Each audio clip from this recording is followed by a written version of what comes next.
Hello guys. तो आज हम बात करेंगे अपने एक नए चैप्टर की lesson 5 an overview of the SEBI LUTR regulations listing obligation and disclosure requirements. ये दोनों में सीए और सीएस दोनों में कवर होता है ये चैप्टर। ठीक है। तो दोनों स्ट्रीम के ये मतलब स्टूडेंट्स देख सकते हैं इस चैप्टर को। इसमें हम सबसे पहले बात करते हैं भी लिस्टिंग ऑब्लिगेशंस क्या होती हैं। लिस्टिंग ऑब्लिगेशंस का मतलब भी अगर आप लिस्ट हो रहे हो, आपने अगर अपनी कंपनी को लिस्ट करवा लिया तो आपके लिए कौन सी ऑब्लिगेशंस जो है वो राइज कर जाएंगी। ठीक है। और आपने कौन कौन से डिस्क्लोजर रिक्वायरमेंट्स हैं आपके लिए, आपने कौन कौन से डिस्क्लोजर्स करने हैं अगर आप लिस्ट हो जाते हो। ठीक है। तो ये कुछ इनकी ऑब्लिगेशंस हैं और डिस्क्लोजर रिक्वायरमेंट्स हैं। बड़ा ही इजी सा चैप्टर है और इसको इजी वे में हम कवर करने की कोशिश करेंगे बिल्कुल। ठीक है। Listing of securities with stock exchange is a matter of the great importance for the companies and investors. Actual में अगर लिस्ट करवाते हो, फॉर एग्जांपल एक एग्जांपल लेते हैं हम। आप आपकी एक कोई कार है, ठीक है, आप उसको सेल करना चाहते हो तो मे बी आप उसको ऐसे कर सकते हो भी आप अपने फ्रेंड्स को बोलो, हर फ्रेंड से पूछो भी आपको अगर कार की नीड है तो मैं आपको सेल कर सकता हूँ। तो इसमें आपका टाइम बड़ा लग जाएगा और इवन कि आपको मे बी वैल्यू भी इतनी ज्यादा ना मिले, क्योंकि सामने वाले पर्सन को पता है कि आपको बेचने की रिक्वायरमेंट है और और जो खरीदने वाला है उसको इतनी रिक्वायरमेंट नहीं भी हो सकती और आपको प्राइस कम भी मिल सकता है उस केस में। पर उसी केस में अगर आप क्या कर सकते हो, OLX पे अगर आप उसको लिस्ट कर देते हो, उसको पोस्ट कर देते हो, तो जिसको नीड होएगी वो आपको अच्छी वैल्यू प्रोवाइड करेगा। और इवन कि आप जल्दी से जल्दी और बिना आपका टाइम वेस्ट हुए आप बड़ी ही जल्दी उसको सेल कर सकते हो। ठीक है। तो ये एक लिस्टिंग का आपको बेनिफिट मिल गया। आ, आप उस चीज को इजीली सेल कर पाए और इवन की अच्छी वैल्यू पर सेल कर पाए। उसी केस में कंपनीज की सिक्योरिटीज होती हैं। सिक्योरिटीज आप अगर सेल करना चाहते हो, अगर आप लिस्टेड सिक्योरिटीज हैं, वो अगर सिक्योरिटीज लिस्टेड हैं तो आप उसको इजीली सेल कर सकते हो और आपको उनकी वैल्यू प्रॉपर वैल्यू मिलेगी, ना कम ना ज्यादा। ठीक है। Because this provides the liquidity to the securities in the market. ठीक है। इस यही बात मैंने आपको समझाई। अभी भी अगर आपके लिए लिस्टिंग क्यों बेनिफिशियल है, दोनों के लिए, कंपनी और इन्वेस्टर्स के लिए, दोनों के लिए क्यों बेनिफिशियल है, क्योंकि इससे आपको लिक्विडिटी प्रोवाइड होगी अगर आप इसको लिस्ट करवा देते हो। Any company intending to offer its securities to the public for the subscription is required to be listed on the stock exchange। अगर किसी भी एंटिटी ने अपनी सिक्योरिटीज को पब्लिक को ऑफर करना है, पब्लिक ऑफरिंग मतलब अगर आपने आईपीओ लेके आना है, पब्लिक से पैसा लेना है उन सिक्योरिटीज को सेल करके, तो आपको लिस्ट होना पड़ेगा सबसे पहले। अगर आप प्राइवेटली किसी पर्सन को आप उसको सेल कर रहे हो तो उस केस में आपको लिस्ट होने की जरूरत नहीं है। पर आप अगर पब्लिक में, ठीक है, पब्लिक को उसको सेल करना चाहते हो तो उसके लिए आपको लिस्ट होना जरूरी है, क्योंकि इससे क्या होएगा, एक तो पब्लिक, एक तो आप उन सारे ऑब्लिगेशंस को फुलफिल करोगे। ठीक है। आप स्टॉक एक्सचेंजेस को टाइम टू टाइम से भी आपकी वो आपको आपकी जो एक्टिविटीज होंगी उनको रेगुलेट करेगा। तो इससे क्या होगा भी पब्लिक, अगर आप पब्लिक से पैसा उठा रहे हो तो आपको लिस्ट होना एक मैंडेटरी चीज है, जिससे कि पब्लिक के लिए प्रोटेक्शन होगी, पब्लिक को प्रोटेक्शन होगी भी आप एक लिस्टेड एंटिटी हो। ठीक है। आपके पैसे के साथ कुछ हेर फेर नहीं हो सकती, क्योंकि उस केस में अगर आप लिस्टेड होते हो तो आपको सेबी वॉच करती है, आपके साथ कोई और ऑब्लिगेशन राइज हो जाती है and has to comply with the SEBI LODR regulations. यही मैंने आपको बात बोल दिया अभी। A company seeking a listing of the securities exchange is required to enter into a formal agreement, listing agreement with the stock exchange। इसका मतलब क्या है, सबसे पहले तो ये बात समझने की ये बात समझो भी जो स्टॉक एक्सचेंज है वो कोई गवर्नमेंट एंटिटी नहीं है, वो एक प्राइवेट एंटिटी होती है। हाँ, हालांकि उसको पब्लिक बना के उसको लिस्ट भी किया जा सकता है। जैसे कि BSE लिस्टेड है पर अभी NSE लिस्टेड नहीं है स्टॉक मार्केट में। जैसे कि मतलब BSE और NSE हैं, एक प्राइवेट पर्सन ओन्ड कंपनीज है। मतलब हालांकि अभी जो पब्लिक होगी BSE तो NSE है, एक पर्सन के द्वारा ओन्ड है और उनके ओनर है प्रॉपर। तो इससे क्या, आप स्टॉक एक्सचेंज जो होता है, स्टॉक एक्सचेंज में आपको पता है डीलिंग्स होती हैं लोगों के बीच में। ठीक है। पर स्टॉक एक्सचेंज आपके प्रोटेक्शन, इन्वेस्टर की प्रोटेक्शन के लिए काम करते हैं, ना कि कंपनीज के फेवर में काम करते हैं। मेनली तो ये बात है। हालांकि ये न्यूट्रल होता है पर स्टॉक एक्सचेंज की वर्किंग इस तरह से सेबी ने फ्रेम की हुई है भी वो इन्वेस्टर्स की प्रोटेक्शन के लिए काम करेगा। जैसे कि यहाँ पर इनको इन्होंने लिखा है भी कोई भी कंपनी अगर लिस्ट होना चाहती है तो उनको एक एग्रीमेंट के एक एग्रीमेंट में एंटर होना पड़ेगा स्टॉक एक्सचेंज के। क्योंकि अगर कोई भी एंटिटी, अगर मैं फॉर एग्जांपल रिलायंस में इन्वेस्ट कर रहा हूँ तो ऐसा नहीं है अभी मैं हर एक इन्वेस्टर्स के साथ कंपनी एक formal agreement, separate formal agreement के साथ एंटर होगी, ये पॉसिबल नहीं है क्योंकि इतने सारे इन्वेस्टर्स हैं, डेली कितने ट्रांजैक्शंस होती हैं। एग्रीमेंट कैसा होता है इनका? एग्रीमेंट ये होता है भी जिसमें कंपनी क्लेम करती है भी मैं आपको एनुअल फाइनेंशियल रिटर्न्स प्रोवाइड करूंगी। कोई भी अगर ऐसी इंफॉर्मेशन आती है जिससे कि इन्वेस्टर्स का इंटरेस्ट वो हो सकता है, मिसलीड हो सकता है, डैमेज हो सकता है, तो उसकी उसकी रिपोर्टिंग करूंगी टाइम टू टाइम पे। तो कोई ऐसी एक्टिविटीज नहीं करूंगी जिससे कि इन्वेस्टर का प्रोटेक्ट इंटरेस्ट हार्म हो। तो हर पर्सन के साथ सेपरेटली ये एग्रीमेंट एंटर नहीं किया जा सकता। तो ये कंपनी क्या करती है, स्टॉक एक्सचेंज के साथ एक एग्रीमेंट एंटर कर जाती है। स्टॉक एक्सचेंज हमारी फेवर के लिए काम करता है, तो उस बेसिस पर ये इसकी एग्रीमेंट की टर्म्स एंड कंडीशंस फ्रेम की जाती हैं। ठीक है। सॉरी।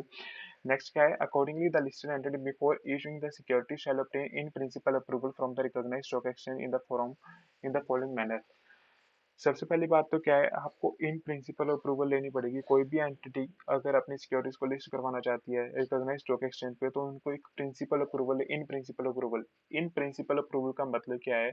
इन प्रिंसिपल, प्रिंसिपल मतलब सिद्धांत, जो उनके रूल्स, वो उनके बेसिस पर जो रिकॉग्नाइज्ड स्टॉक एक्सचेंज के लॉज होते हैं, बाय लॉज होते हैं, जैसे कि हमने फर्स्ट चैप्टर में पढ़ा था SCRA एक्ट में, सिक्योरिटीज कंट्रैक्ट रेगुलेशन एक्ट में, उसमें पढ़ा था हमने भी, उनके जो कुछ बायलॉज होते हैं भी उस बेसिस पर ही वो कंपनीज को लिस्ट करने के लिए परमिशन देंगे। वही उसी चीज की बात कर रहा है भी उनको पहले लिस्टेड एंटिटीज को उन बेसिस पे प्रिंसिपल अप्रूवल लेनी पड़ेगी रिकॉग्नाइज्ड स्टॉक एक्सचेंज से, तभी जाके ये लिस्ट हो सकती हैं। अगर रिकॉग्नाइज्ड स्टॉक एक्सचेंज कहता है भी आप हमारे रूल्स हैं, जो बाय लॉज हैं उनके साथ फुलफिल कर रहे हो, तो उनको परमिशन मिल जाती है।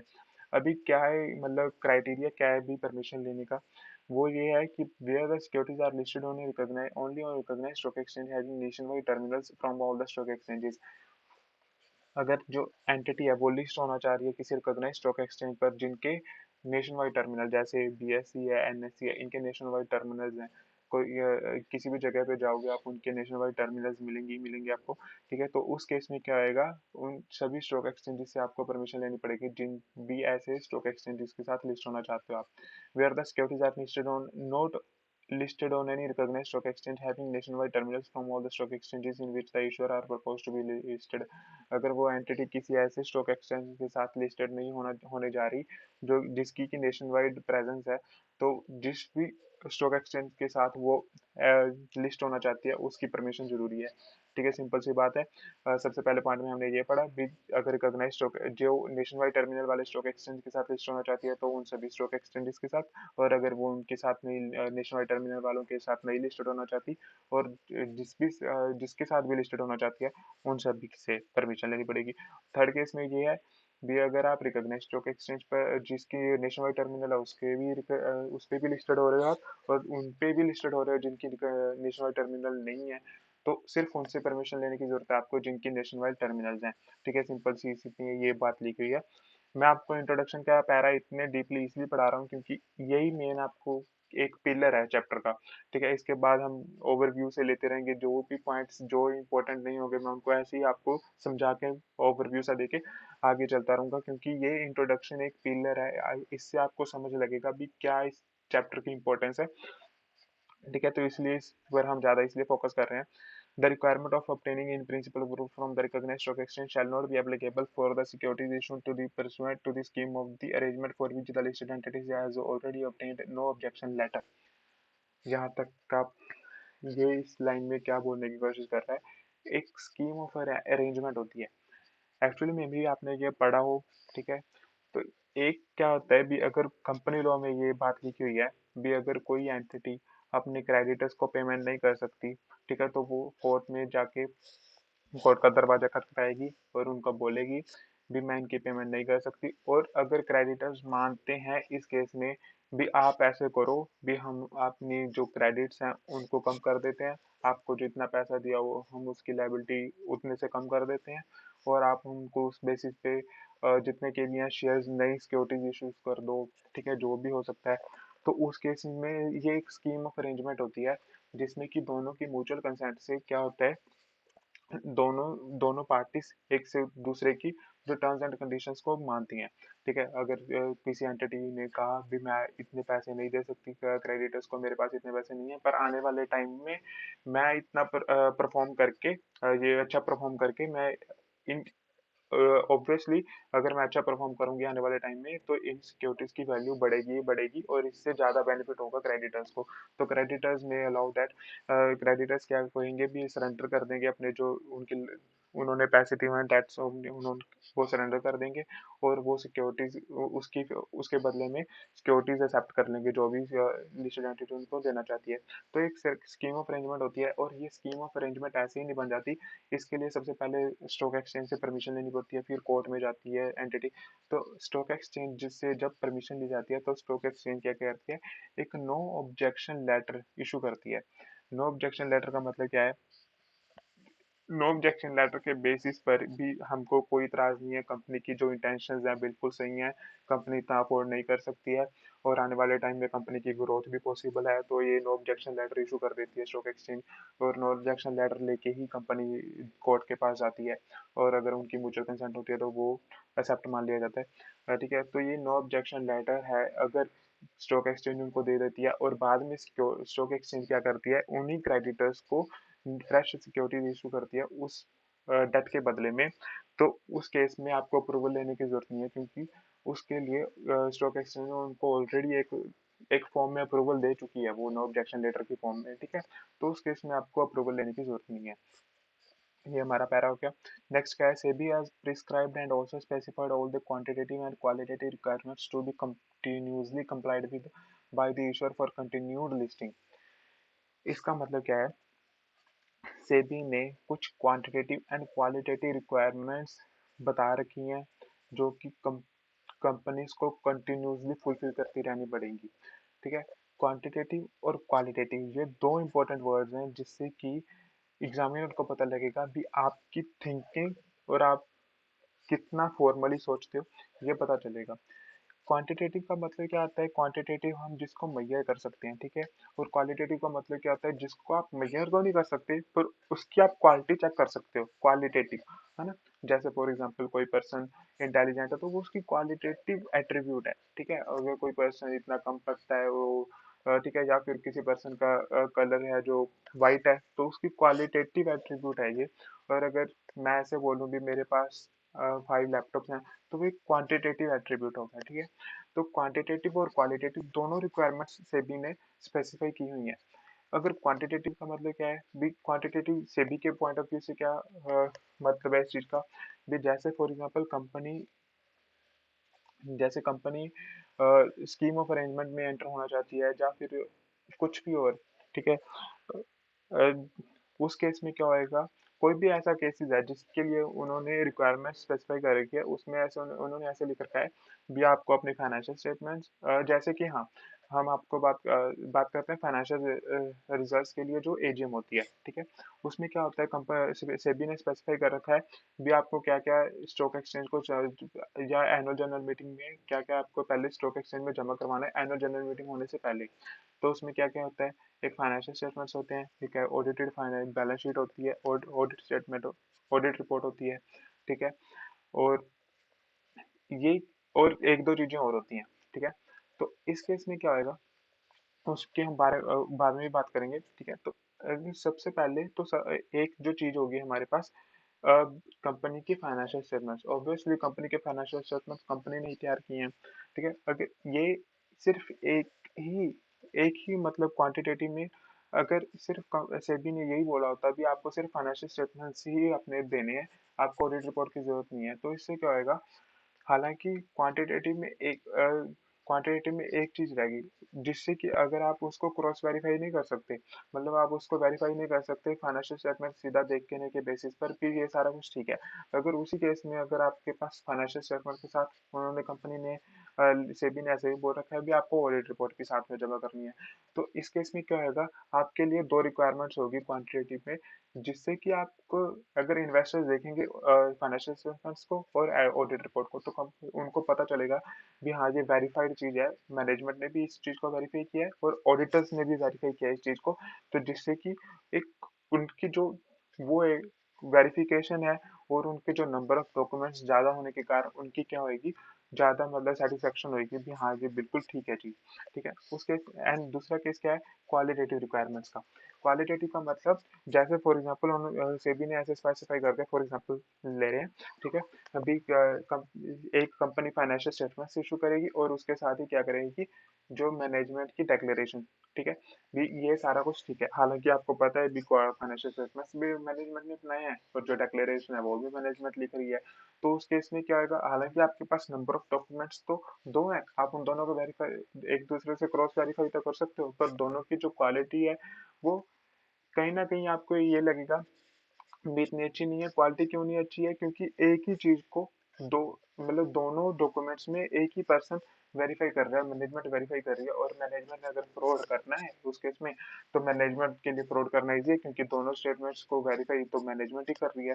तो इस चीज में क्वालिटेटिव, अगर दूसरा स्टेटमेंट यहाँ पे क्या होता है, ऑडिट रिपोर्ट होती है और पहली फाइनेंशियल स्टेटमेंट होती है। फाइनेंशियल स्टेटमेंट मैनेजमेंट ने बनाया है और ऑडिट रिपोर्ट किसने, ऑडिटर ने बनाई है। तो यहाँ पे क्या होगा, इसकी क्वालिटी इंप्रूव होगी डॉक्यूमेंट्स की, वेरिफिकेशन की क्वालिटी इंप्रूव होगी। तो जिससे कि आपको पता चलेगा कि क्वालिटेटिव और क्वांटिटेटिव रिक्वायरमेंट्स दोनों ही जरूरी हैं अपने अपने बेसिस पर, ठीक है। और इनको कंटिन्यूसली कंप्लाई करता रहना पड़ेगा एंटिटी को।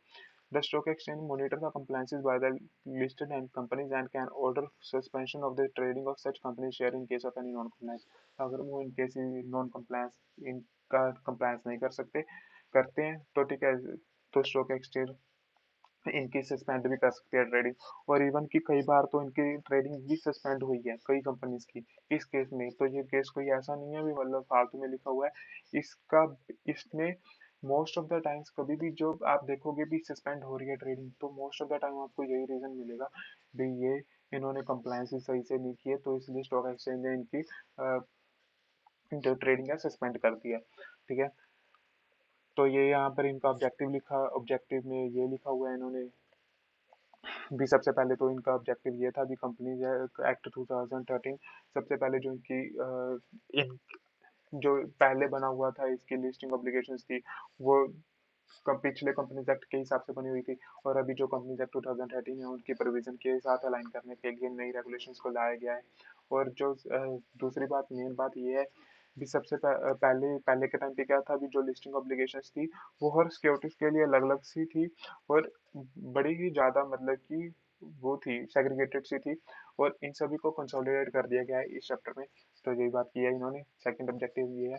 तो ज्यादा डीप में नहीं पूछेंगे, मैं आपको सिंपल सा ओवरव्यू दे रहा हूँ भी ये आगे क्या मतलब है। जो चीज इंपॉर्टेंट है मैं उसके उसके लिए आपसे उसको डिटेल में समझाऊंगा, ठीक है। नेक्स्ट क्या है, एप्लीकेबिलिटी। एप्लीकेबिलिटी किस किस पे एप्लीकेबल होगी, ये सिक्योरिटीज हैं जो चाहे मेन बोर्ड पर इशू है या फिर एसएमई एक्सचेंज पर इशू है या इंस्टीट्यूशनल ट्रेडिंग प्लेटफॉर्म पर इशू है। अभी एसएमई एक्सचेंज आपको मे भी ना पता हो, एसएमई क्या होता है, स्मॉल मीडियम एंटरप्राइजेस, ठीक है। तो इनके लिए अलग से एक्सचेंज बना हुआ है। हालांकि एनएससी का ही एक डुप्लीकेट मतलब एनएससी का ही एक दूसरा एक्सचेंज है वो एसएमई के लिए। तो उस केस में क्या होता है कि जो कंप्लायंसेस होते हैं वो कम होते हैं, ठीक है। दूसरे क्या हो गया, इंडियन डिपॉजिटरी रसीट्स, एनसीपीआरसी, परपेचुअल डेट्स हो गए, इन सभी इंस्ट्रूमेंट्स के लिए ये एप्लीकेबल है ये चैप्टर, ठीक है। तो कोई भी आप इसको आप एक ओवरव्यू सा ले लेना भी, ये जैसे units issued by mutual funds, तो ये सिंपल से आपको समझ आ जाएगा। तो इसमें कोई ज्यादा दिक्कत वाली बात नहीं है, और इवन की इतना इंपॉर्टेंट भी नहीं है। आपसे से अगर पूछा भी तो मेनली आपसे ये नाम ही पूछेगा और कुछ नहीं पूछेगा, ठीक है। नेक्स्ट क्या है, ऑब्लिगेशंस, कॉमन ऑब्लिगेशंस के बारे में बात करते हैं। अभी ये क्या है, obligation of the listed entities. हालांकि ये चैप्टर हमारे पास जो दिया हुआ है इतना डिटेल में नहीं दिया हुआ जितना डिटेल में ये एक्ट है, ठीक है। तो कॉमन ऑब्लिगेशंस होती हैं, obligations which has specified securities. तो इतनी सारी ऑब्लिगेशंस हैं, पर हमने सिर्फ कॉमन ऑब्लिगेशंस पढ़नी है इस चैप्टर में। जो दूसरी है ये ऑब्लिगेशन है, इसका मैं बता देता हूँ ये कहना क्या चाहता है भी। जैसे किसी कंपनी ने स्पेसिफाइड सिक्योरिटीज इशू किया तो उनके लिए अलग से एप्लीकेशन ऑब्लिगेशंस हैं कुछ, ठीक है। और किसी एंटिटी ने फॉर एग्जांपल अपने इंडियन डिपॉजिटरी रिसीट्स किए हुए हैं तो उनके लिए अलग से ऑब्लिगेशंस है। और इन सभी के बीच में जो कॉमन ऑब्लिगेशंस हैं वो हमारे पास ये दी हुई है इस चैप्टर में, और जो सिंपली हर हर एक को फॉलो करनी होती है वही है, नॉर्मली जो फॉलो करते हैं वो कॉमन ऑब्लिगेशंस है, वो हमारे पास इस चैप्टर में दी हुई है, ठीक है। नेक्स्ट क्या है हमारे पास, कॉमन ऑब्लिगेशंस। कॉमन ऑब्लिगेशंस ये एक आपको सिंपल सा ये एक इन्होंने शॉर्ट में दिया हुआ है, हम आप आगे इसके बारे में डिटेल में समझेंगे। ठीक है, तो ये यहाँ से डिटेल में स्टार्ट होती है जो company compliance under SEBI listing regulations. इसमें जो ऊपर वाला ये जो पैरा था ये सारा इसमें कवर होएगा और इवन की डिटेल में कवर होएगा। ठीक है, तो ये इंपॉर्टेंट है, यही मेन पार्ट है इसका, इसी में से क्वेश्चन आएंगे, मेन क्वेश्चन इसी में से आएगा और इवन कि आपके लिए आगे प्रैक्टिस करने में भी यही सबसे ज्यादा हेल्पफुल होएगा। सबसे पहले क्या है, one time compliances. One time compliances क्या होते हैं? वन टाइम कंप्लायंसेस जो आपको सिर्फ एक बार फॉलो करने हैं। ठीक है, तो इन्होंने हमारे पास जो 5 कैटेगरीज हैं कंप्लायंसेस की, इसमें डिवाइड किया हुआ है। क्वार्टरली कंप्लायंसेस जो आपको हर क्वार्टर में कंप्लायंसेस फॉलो करने हैं, और जो आपको हाफ ईयरली करने हैं, जो आपको ईयरली करने हैं, और इवेंट बेस्ड। इवेंट बेस्ड का मतलब जो कोई ऐसी इवेंट होता है तो उस केस में आपको ये कंप्लायंसेस फॉलो करने पड़ेंगे। ठीक है, सिंपल सी बात है। और वन टाइम कंप्लायंसेस पढ़ते हैं, रेगुलेशन नंबर है 6 रेगुलेशन सब रेगुलेशन 1। ठीक है, A listed entity shall appoint a company secretary as the compliance officer. हर एक लिस्टेड एंटिटी को एक कंपनी सेक्रेटरी अपॉइंट करना पड़ेगा as a compliance officer, simple सी बात। ठीक है, नेक्स्ट है seven sub regulation 1। The listed entity shall appoint a share transfer agent और manage the share transfer facility in house. कोई भी लिस्टेड एंटिटी होगी तो उनको एक शेयर ट्रांसफर एजेंट अपॉइंट करना पड़ेगा। शेयर ट्रांसफर एजेंट कौन से होते हैं? शेयर ट्रांसफर एजेंट का मतलब जो कंपनी के जो ट्रांसफर की रिक्वेस्ट आती है कंपनी के पास भी, ये मेरे शेयर इसके नाम पे ट्रांसफर कर दो ये वो। ठीक है, तो ये जो रिक्वेस्ट आती है ये शेयर ट्रांसफर एजेंट ही मैनेज करते हैं। और या तो कंपनी बाहर से किसी कंपनी को हायर कर सकती है शेयर ट्रांसफर एजेंट के लिए। ठीक है, क्योंकि अगर कंपनी इसको इन हाउस नहीं वो करना चाहती, मैनेज नहीं करना चाहती, और अगर कंपनी चाहती है भी इन हाउस मैनेज करना तो कंपनी अपना ही एक डिपार्टमेंट खोल सकती है अपनी कंपनी में जो कि शेयर ट्रांसफर के लिए जो शेयर ट्रांसफर्स की सारी रिक्वेस्ट है उनको हैंडल करेगा। और अगर company however in the case of in-house share transfer facility as and when the total number of the holder of the securities of the listed company exceed 1 lakh, अगर किसी company में 1 लाख से ज्यादा इन्वेस्टर्स हो जाते हैं, सिक्योरिटी होल्डर्स हो जाते हैं, the listed entity shall either register with the SEBI as the category 2 share transfer agent. या तो कंपनी क्या करेगी उस केस में, एंड सेबी के पास अपने आप को रजिस्टर करवाएगी अगर कंपनी खुद मैनेज कर रही है सारी शेयर ट्रांसफर फैसिलिटीज को, जैसे कि हम मैंने ये बताया था यहाँ पे। ठीक है, तो कंपनी को कैटेगरी 2 शेयर ट्रांसफर एजेंट अपने आप को खुद को लिस्ट करवाना पड़ेगा सेबी के पास। ठीक है, या फिर क्या कर सकती है बाहर से किसी रजिस्ट्रार और या share transfer agent registered with the SEBI, जो शेयर ट्रांसफर एजेंट रजिस्टर्ड है सेबी के पास, उनको हायर कर सकती है ये सारी मैनेज करने के लिए। तो ये कंपनी के पास ऑप्शन है, या तो इन हाउस मैनेज कर लो या फिर क्या कर लो आप बाहर से किसी एजेंसी को हायर कर लो इन कामों के लिए। नेक्स्ट क्या है, रेगुलेशन नंबर 9।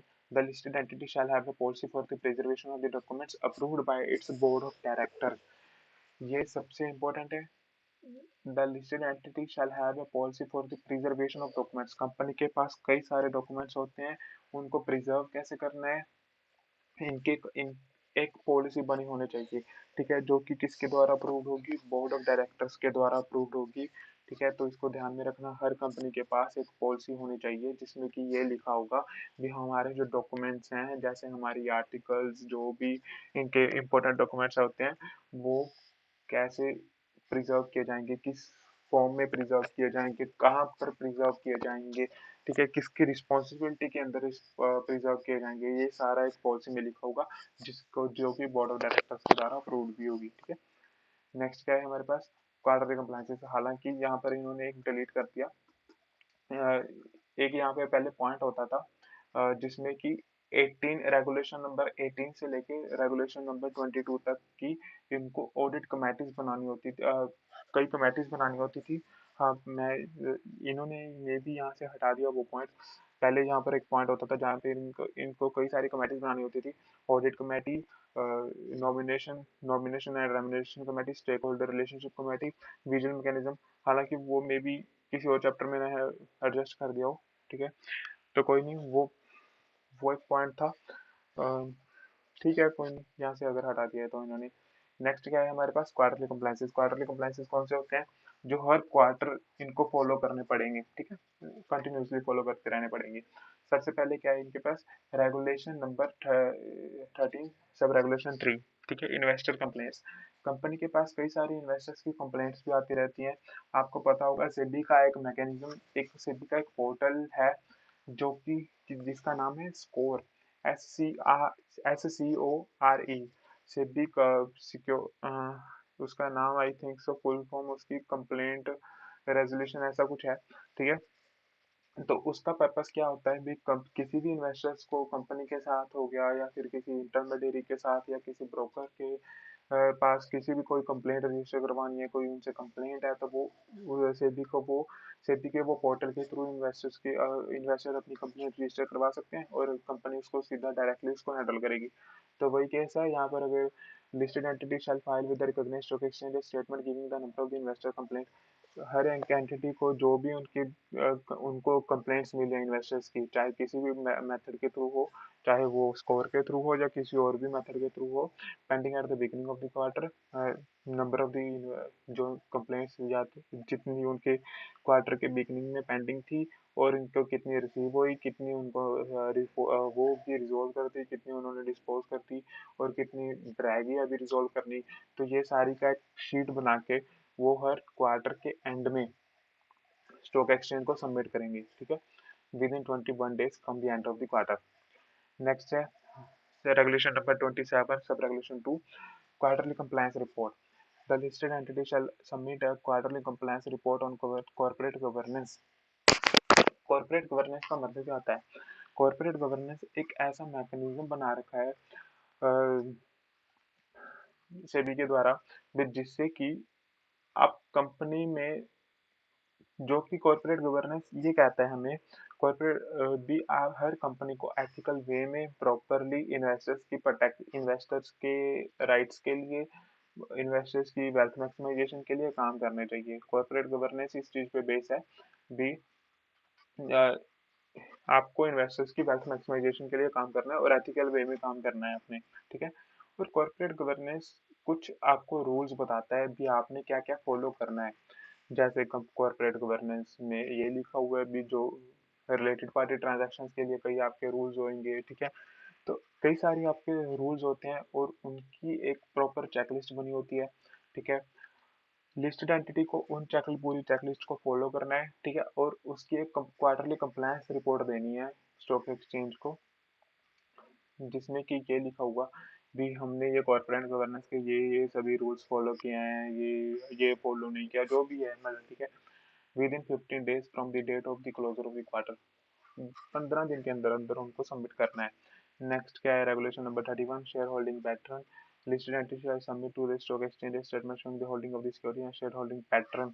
हर क्वार्टर के एंड में इन्होंने शेयर होल्डिंग पैटर्न बताना है भी, प्रमोटर के पास कितने कितने परसेंट सिक्योरिटीज हैं, पब्लिक के पास कितने परसेंट सिक्योरिटीज हैं, इंस्टीट्यूशन के पास कितनी परसेंट सिक्योरिटीज हैं। तो ये एक प्रॉपर इनको रिपोर्ट बना के देनी है और इवन कि आपको एनएससी की साइट पे ये मिल भी जाएगी, ठीक है, विद इन 21 days। ये भी विद इन 21 days की है। नेक्स्ट क्या है हमारे पास? रेगुलेशन नंबर 32 में स्टेटमेंट ऑफ द डेविएशन और द वेरिएशन। भी आपको पता होगा भी, कई कंपनीज राइट इशू करती हैं, राइट इशू होते हैं और कई तरह के और इश्यूज होते हैं, प्रेफरेंशियल इश्यूज वगैरह वगैरह, ठीक है। जैसे राइट इश्यूज में क्या होता है, कंपनी को पैसों की नीड है, ठीक है, कोई प्रोजेक्ट स्टार्ट करना है, तो कंपनी क्या करती है, अपने जो एग्जिस्टिंग इन्वेस्टर्स हैं उनको रिक्वेस्ट करती है भी, अगर आप हमारी सिक्योरिटीज को और लेना चाहते हो जो एग्जिस्टिंग वाले हैं, ठीक है, तो एक स्टेटमेंट ऑफ डेविएशन उनको हर क्वार्टर के एंड में जनरेट करनी पड़ेगी, जिसमें कि ये लिखा होगा भी, जो हमने राइट इशू वालों से पैसा उठाया है भी, वो कितना यूटिलाइज हो गया, कहाँ पर यूटिलाइज हो गया, ठीक है, कितना अभी पड़ा है बाकी पैसा। तो ये इनको हर क्वार्टर के एंड पर एक quarterly statement of deviation submit करवानी है स्टॉक एक्सचेंज को। और अ, तब तक करवानी है जब तक कि जो सारा पैसा जिस पर्पस के लिए उठाया गया था, रेस किया गया था, वो उसके लिए यूज ना हो जाए, ठीक है।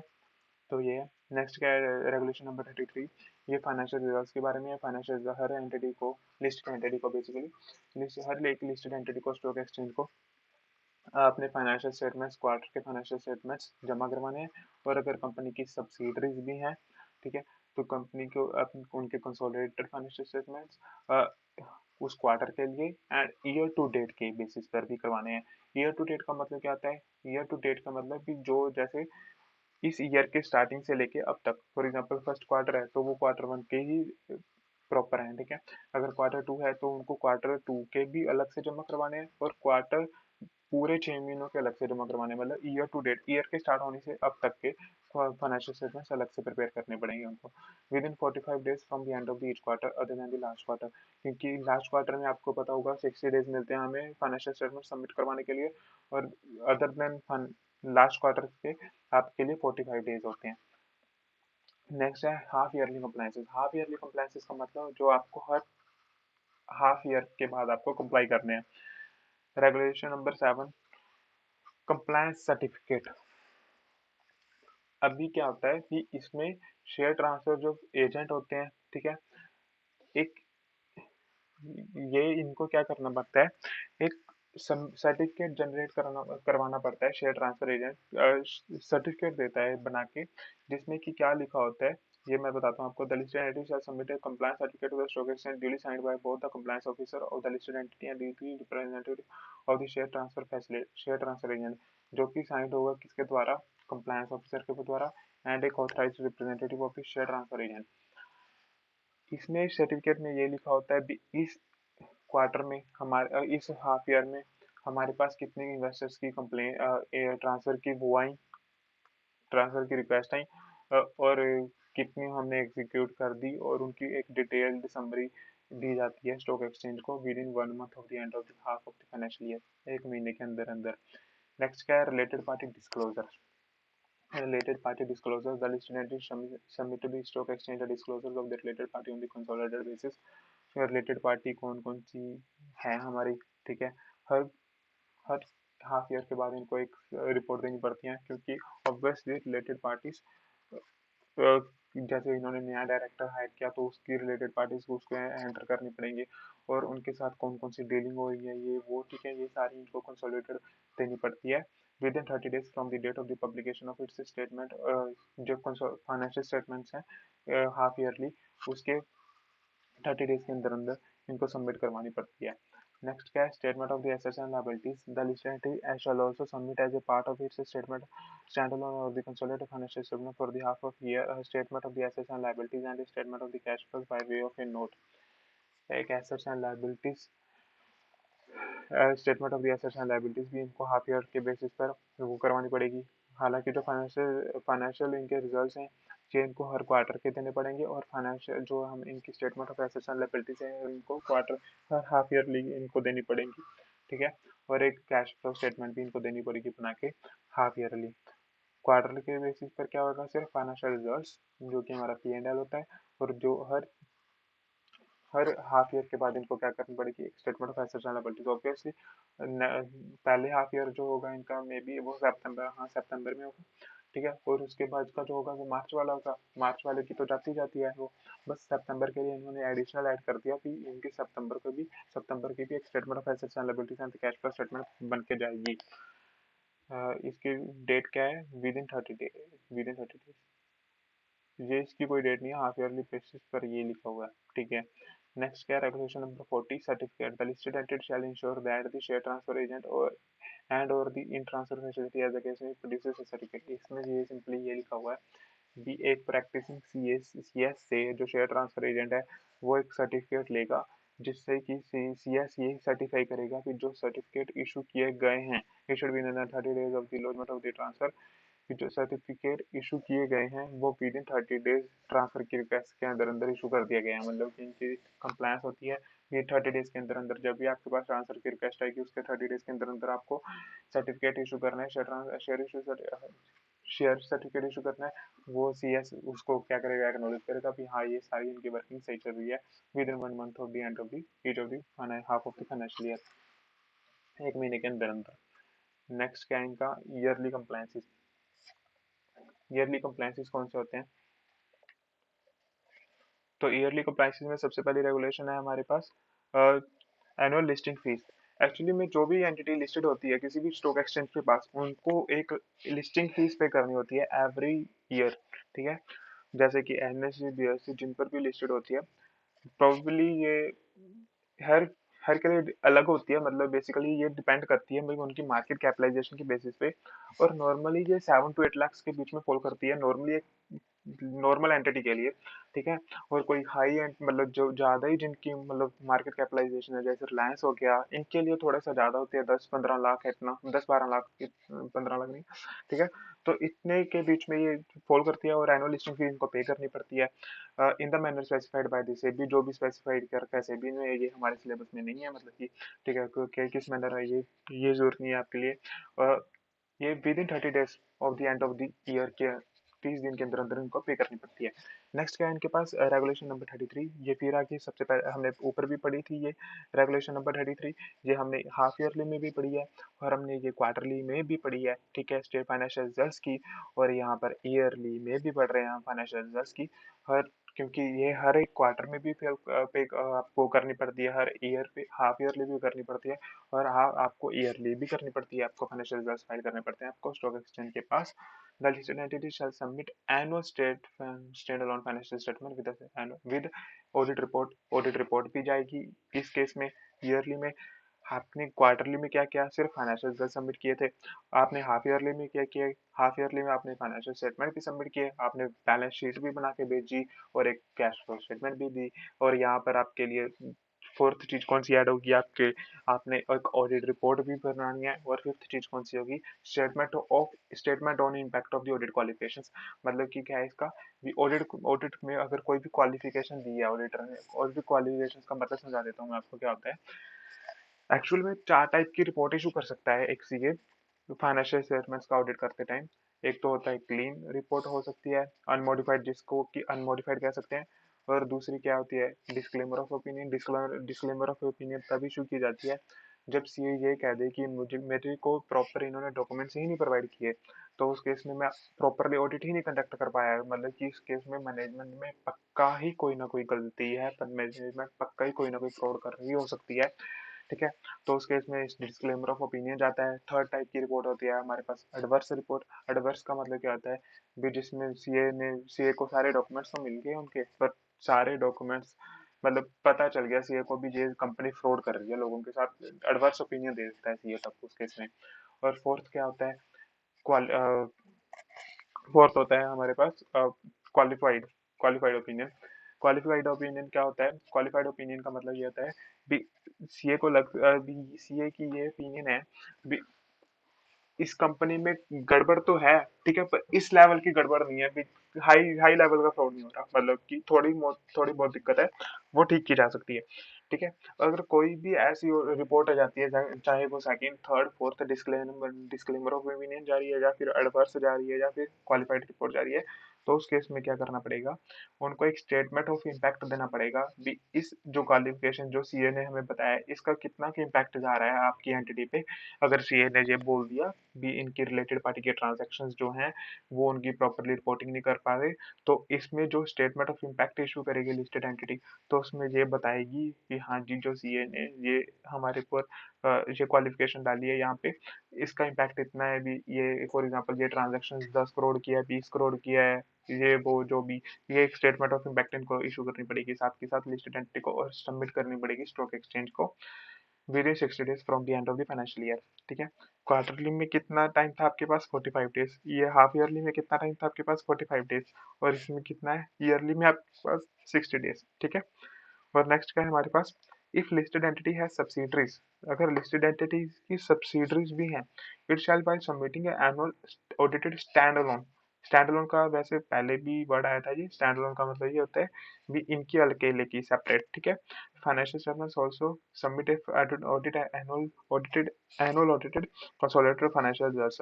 इनको अपने खुद के और एक अगर और कंसोलिडेटेड, इनके जो सब्सिडियरी के साथ कंसोलिडेटेड फाइनेंशियल रिजल्ट्स हैं, और इनकी ऑडिट रिपोर्ट, एक स्टेटमेंट ऑफ इम्पैक्ट सभी की कंसोलिडेटेड, ये भी इशू करनी पड़ेगी, स्टॉक एक्सचेंज को देनी पड़ेगी, ठीक है।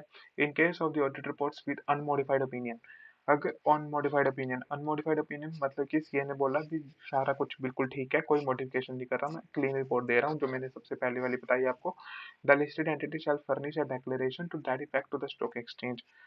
इसके रिस्पॉन्स इसके साथ ही एक लिस्टेड एंटिटी को क्या करना पड़ेगा, एक डिक्लेरेशन साइन करनी पड़ेगी भी हाँ जी बिल्कुल ठीक है, हमारी तरफ से भी बिल्कुल ठीक है और सी की तरफ से भी बिल्कुल ठीक है। ठीक है, file publishing the annual financial statements results. The listed entities also shall also submit the audited or limited reviewed financial results. एक audited or limited reviewed in respect of the last quarter along with the results of the entire financial year. ये basically simple सी बात है भी last financial year के भी last quarter के भी इनको साथ में इशू करने पड़ेंगे। ये तो पता ही है क्योंकि क्वार्टरली कंप्लायंस में तो आ ही रहा था। ठीक है, तो ये क्वार्टर भी कंप्लीट होगा, फोर्थ क्वार्टर के भी अलग से जाएंगे। ठीक है, सिंपल सी बात है।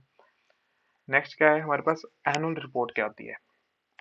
एनुअल रिपोर्ट, एनुअल रिपोर्ट और फाइनेंशियल स्टेटमेंट्स में डिफरेंस होता है। ठीक है, एंड फाइनेंशियल स्टेटमेंट्स में तो बेसिकली आप ये बताते हो भी हमारी परफॉर्मेंस कैसे रही है। ठीक है, आप बेसिकली फाइनेंशियल स्टेटमेंट्स में आप फिगर्स के साथ प्ले करते हो, पर एनुअल रिपोर्ट में क्या होता है, आप ये बताते हो भी हमने कौन कौन सी एक्टिविटीज एग्जीक्यूट की हैं, हमने कौन कौन सी रिसर्च वगैरह की है, हमने कौन कौन सी अचीवमेंट्स हासिल की है। ये एक एनुअल रिपोर्ट में डिक्लेयर होता है। हर कंपनी को अपनी एनुअल रिपोर्ट सबमिट करवानी है स्टॉक एक्सचेंज को।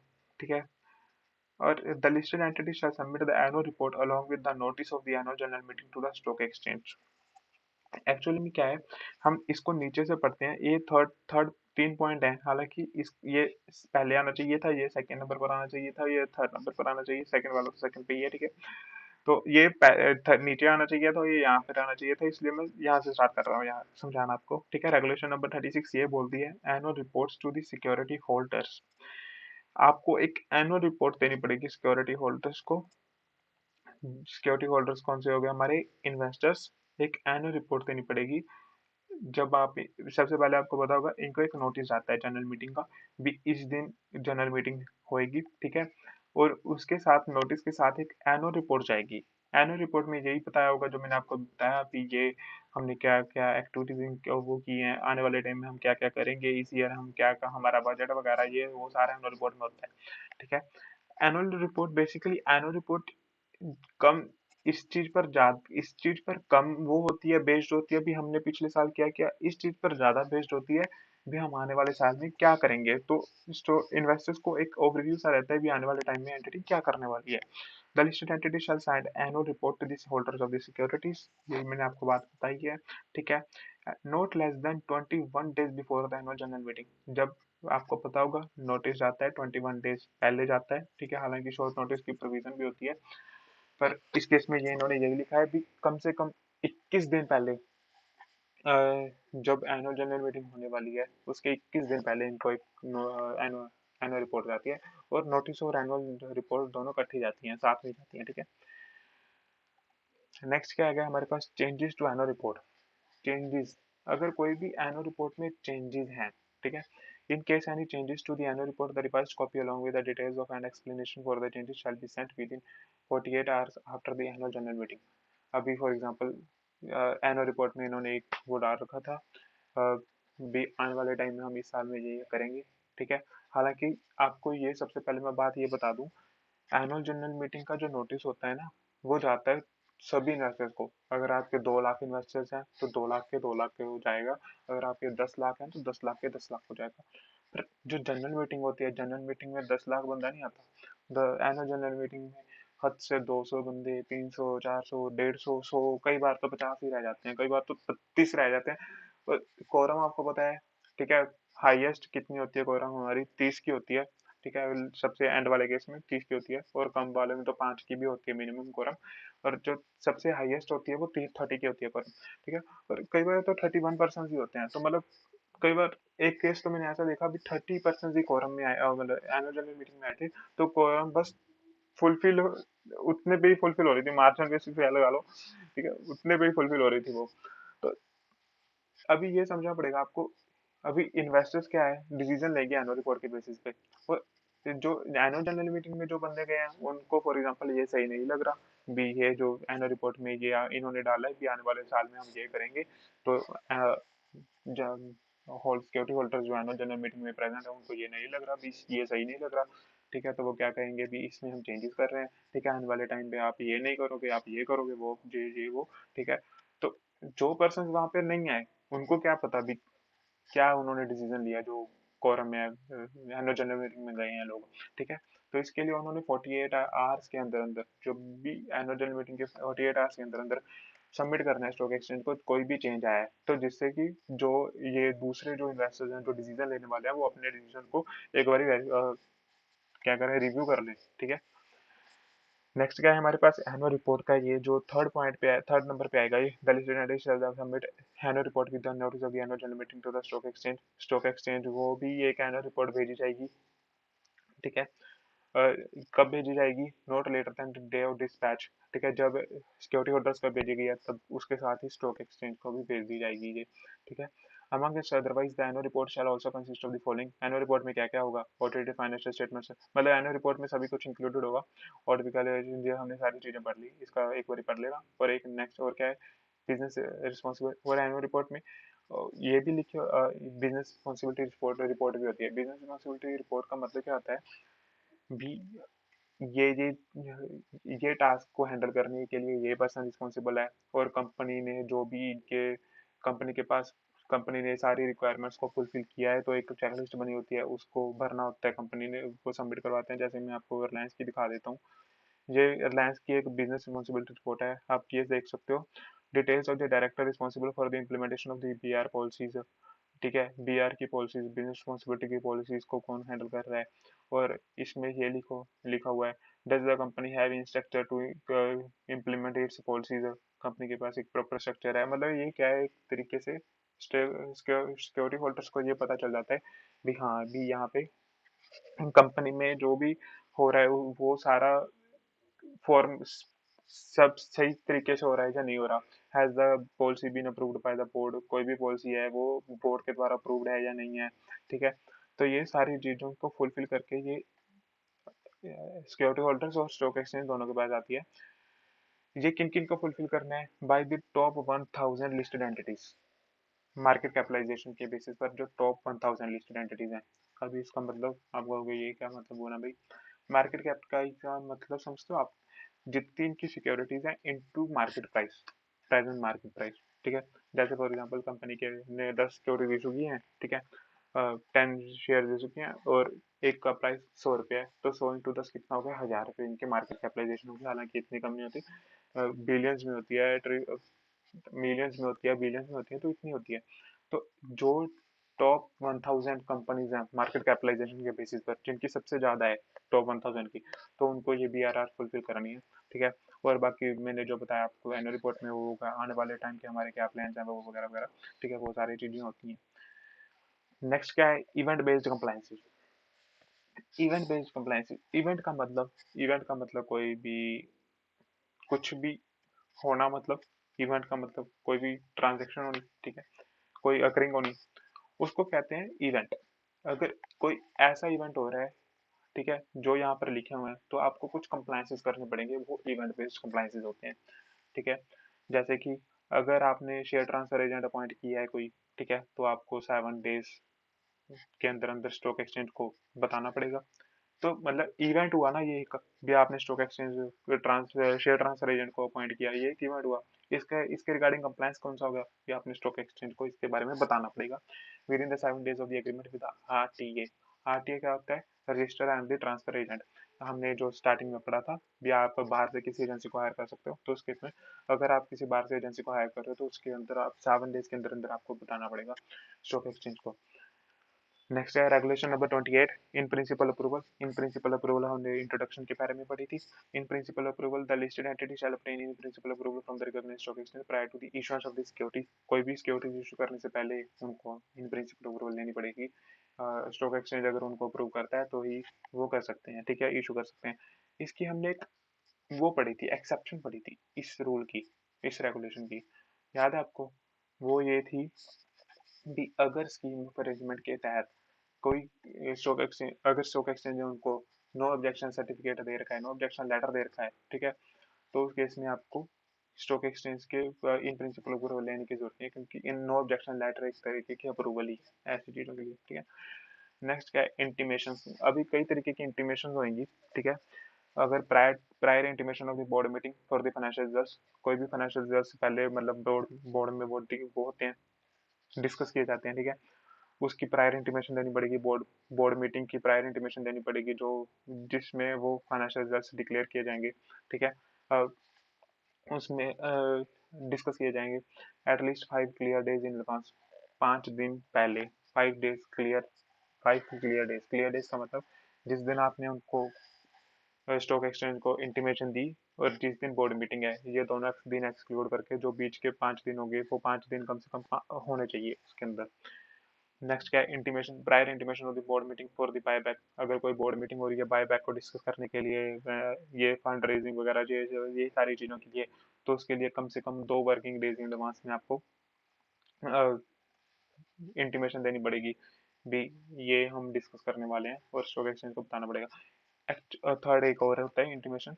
इसमें क्या होता है, prior intimation of the board meeting for the alteration in the nature of the securities. अगर सिक्योरिटीज के नेचर को चेंज करने वाले हैं वो लोग, ठीक है। Alteration in the date on which the interest, जिस दिन इंटरेस्ट पे किया जाएगा, ये है ना, ठीक है। अगर ये होने वाला है तो कम से कम 11 वर्किंग डेज एडवांस में आपको ये इंटीमेशन देनी पड़ेगी। एक्चुअली में ये क्यों कर रहे हैं, मतलब इनका पर्पस जानते हो? अभी आप ये समझते हो कि इन प्रिंसिपल अप्रूवल ली थी, हाँ हम समझते हैं, ये पर समझते हैं, ये इंटीमेशन करने का क्या पर्पस है?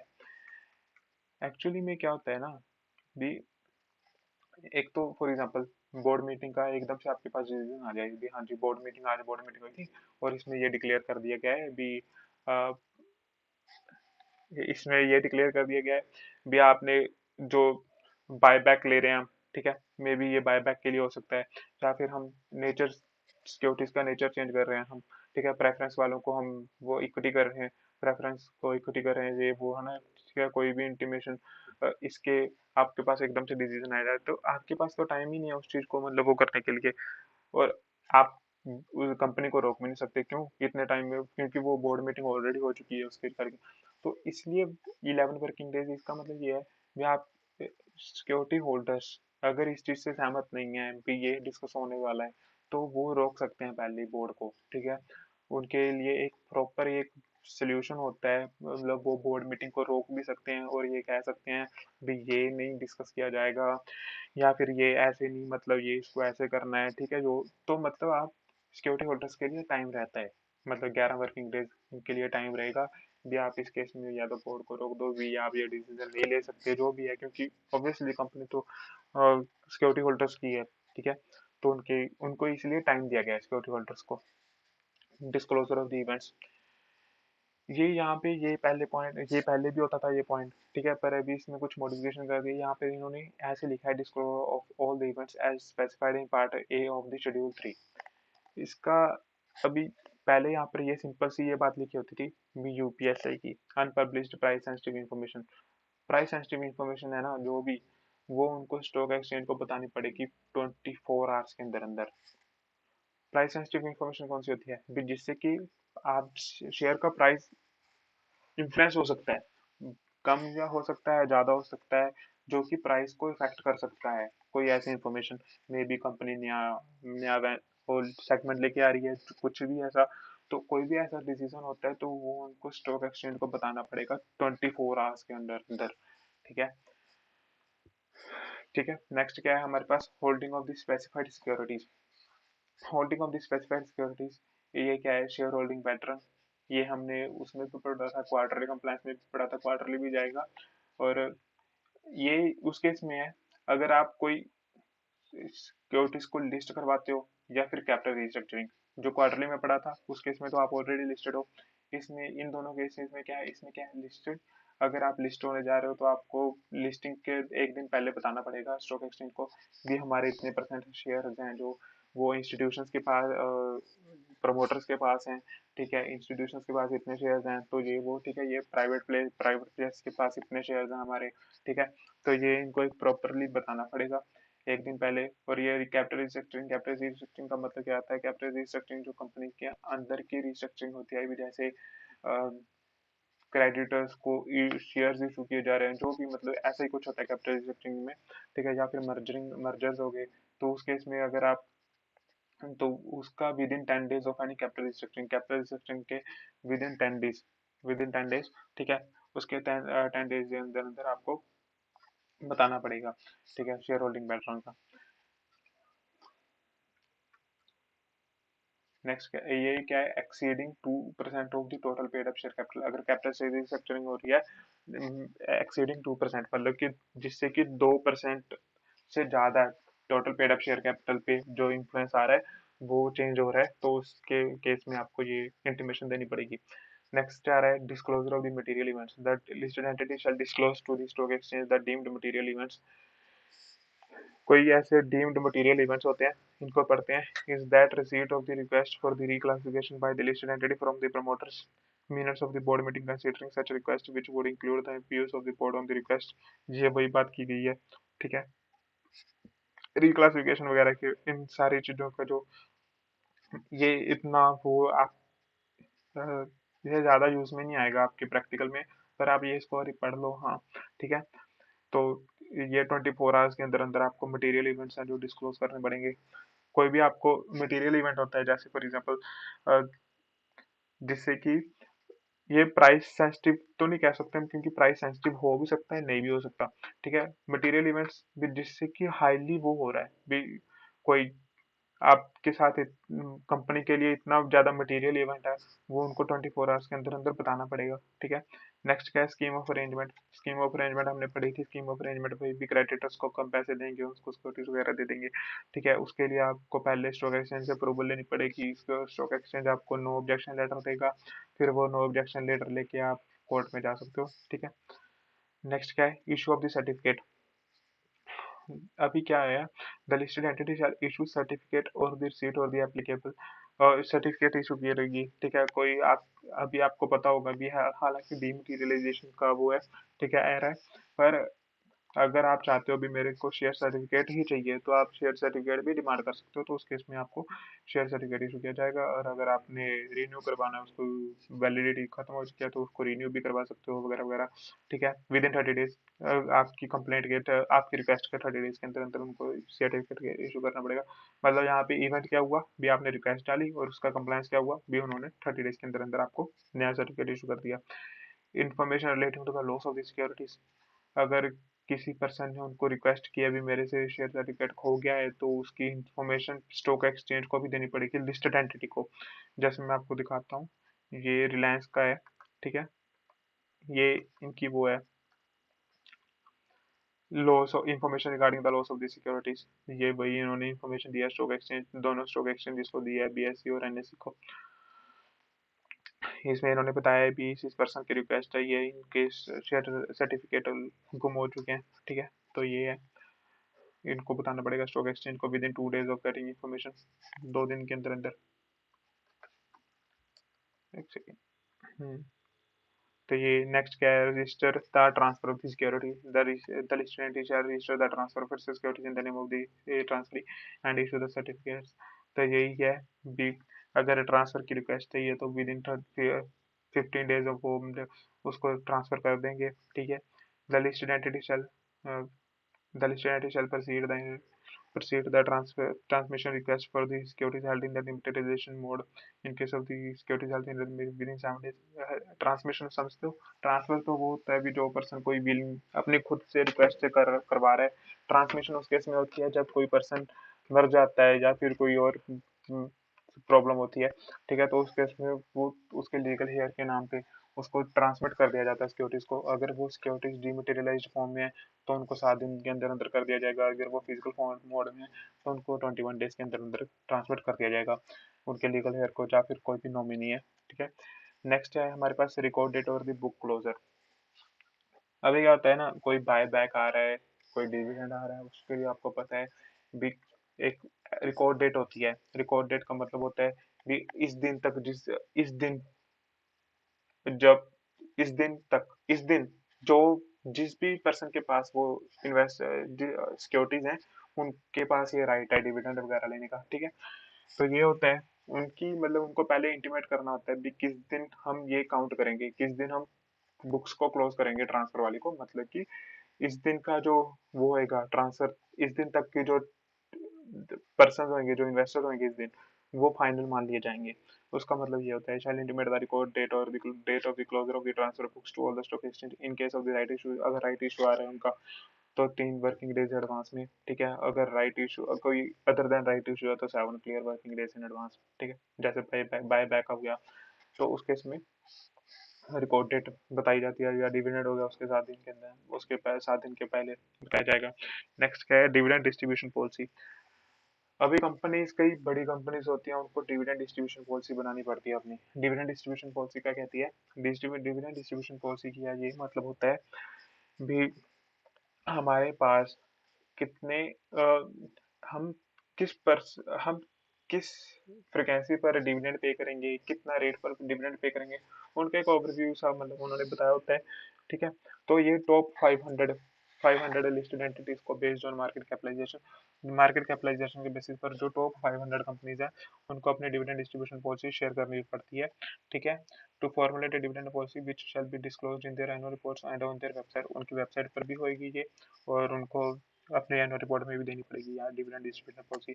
नेक्स्ट क्या है, वोटिंग रिजल्ट्स। अभी कोई भी एजीएम होती है, उसमें वोटिंग होती है, उसका जो रिजल्ट आता है उनको 48 आवर्स के अंदर अंदर स्टॉक एक्सचेंज को बताना पड़ता है। तो इसका मतलब क्या है, मतलब ये क्यों है, ये इसलिए है क्योंकि मतलब सारे लोग ऑब्वियसली प्रेजेंट नहीं होते, और जो लोग प्रेजेंट नहीं होते उनको भी इंफॉर्मेशन देनी पड़ती है इस चीज़ की भी क्या वोटिंग का रिजल्ट आया। तो वो 48 आवर्स के अंदर अंदर स्टॉक एक्सचेंज को बता देंगे, और स्टॉक एक्सचेंज पे आप उनको देख ही सकते हो, मतलब स्टॉक एक्सचेंज में तो आपको सारे डॉक्यूमेंट्स मिल ही जाएंगे उनके, ठीक है। Next, change in name. Change in name का मतलब अगर कोई एंटिटी नेम चेंज करना पड़ती है चाहती है तो उनको पहले अपनी स्टॉक एक्सचेंज से अप्रूवल लेनी पड़ेगी। ये क्यों है, अगर फॉर एग्जांपल कोई पर्सन अभी स्टॉक एक्सचेंज क्या कंसिडर करेगी इसमें, इस रिक्वेस्ट में क्या कंसिडर करेगी, अगर कोई फॉर एग्जांपल एंटिटी है, जैसे आपको पता हो जय क्लासमेट की जो बुक्स आती हैं, कॉपीज आती हैं, वो आईटीसी मैन्युफैक्चर करती है। आईटीसी का पहले नाम आईटीसी नहीं था, उनका पहले नाम था इंडियन तंबाकू कंपनी, तंबाकू, क्योंकि वो तंबाकू सेल करते थे। तो इसके बाद वो सेगमेंट उन्होंने और भी ऐड किए, क्लास बुक कॉपीज का सेगमेंट भी ऐड किया, तो उन्होंने अपना इंडियन तंबाकू कंपनी से आईटीसी नाम रख लिया। तो स्टॉक एक्सचेंज इस चीज को अप्रूव करेगी, क्योंकि ऑब्वियसली क्यों, क्योंकि स्टॉक एक्सचेंज को पता है भी इनकी जो इनकी इंटेंट है, इनका मोटिव है जो गलत नहीं है, वो बिल्कुल सही है, ठीक है। और कोई पर्सन ऐसा भी, कोई कंपनी ऐसी भी हो सकती है अभी जो फ्रॉड करने के बेसिस पर वो हो, ठीक है, फ्रॉड करना चाहती है लोगों के साथ, उसके लिए अपना नाम बदल रही है, जैसे मे बी उनको अपना नाम में क्या नेशनल ऐड कर दें, ठीक है। अगर वो कोई कंपनी अपने नाम में नेशनल ऐड कर देगी, ऑब्वियसली लोगों का उसमें भरोसा बन जाएगा, क्यों क्यों क्योंकि लोगों को लगेगा भी ये एक गवर्नमेंट कंपनी है, हालांकि वो गवर्नमेंट कंपनी है नहीं, तो उस केस में स्टॉक एक्सचेंज को अप्रूव ही नहीं करेगी इस रिक्वेस्ट को, ठीक है। नेक्स्ट क्या, मेंटेनेंस ऑफ द वेबसाइट। हर एक लिस्टेड एंटिटी को अपनी एक वेबसाइट मेंटेन करनी है, ठीक है, उसमें अपडेट करनी है इंफॉर्मेशन, और कोई भी अगर उनमें चेंज करते हैं वो इंफॉर्मेशन में, ठीक है, तो विद इन 2 वर्किंग डेज, 2 दिन के अंदर अंदर वो चेंज है जो उनको स्टॉक एक्सचेंज को बताना पड़ता है भी हमने वेबसाइट में क्या चेंज किया है, और उनमें सारे उनको डॉक्यूमेंट्स वगैरह और basic information about the listed company, वो जिससे कि इन्वेस्टर को पता रहे भी ये काम क्या करती है, ठीक है, वो सारा उसमें वेबसाइट पर उनको मेंटेन करना है। अगर कोई भी चेंज आता है तो वेबसाइट में कोई भी चेंज करते हैं वो 2 दिन के अंदर अंदर उनको इंटीमेट करना पड़ेगा। तो ये नेक्स्ट क्या है, हमारे पास कॉर्पोरेट गवर्नेंस है। कॉर्पोरेट गवर्नेंस का मैंने आपको सिंपल सा मतलब समझाया था, ठीक है। अभी कॉर्पोरेट गवर्नेंस का मतलब ये होता है कि ऐसा मैकेनिज्म जिससे कि ये इंश्योर हो पाए भी लोगों का जो इन्वेस्टर्स का जो इंटरेस्ट है वो प्रोटेक्ट हो रहा है, तो इसके लिए कुछ रूल्स बनाए जाते हैं, फिर जैसे appointment of the women director, size of the board, ये वो, ठीक है, ये सारे कई रूल्स होते हैं, इनमें से भी सिर्फ नाम नाम दिए हैं और ज्यादा नहीं है, और रेगुलेशन का नंबर दिया हुआ है इनका, ठीक है। इसके कुछ एक्सेप्शंस हैं जो हम आने वाली वीडियो में डिस्कस करेंगे। इस वीडियो में हमने क्या सीखा, इस वीडियो में हमने मेनली तो हमने इम्पोर्टेंट ये यहाँ जो कंप्लायंसेज है हमारे लिए सबसे ज़्यादा इंपॉर्टेंट कंप्लायंसेज थे, और इंट्रोडक्शन पे मैंने इसलिए फोकस किया था आपको भी मतलब समझ आ जाए भी ये हम चैप्टर पढ़ क्यों रहे हैं, ठीक है। तो ये हमारा ये पार्ट 1 था। Thank you.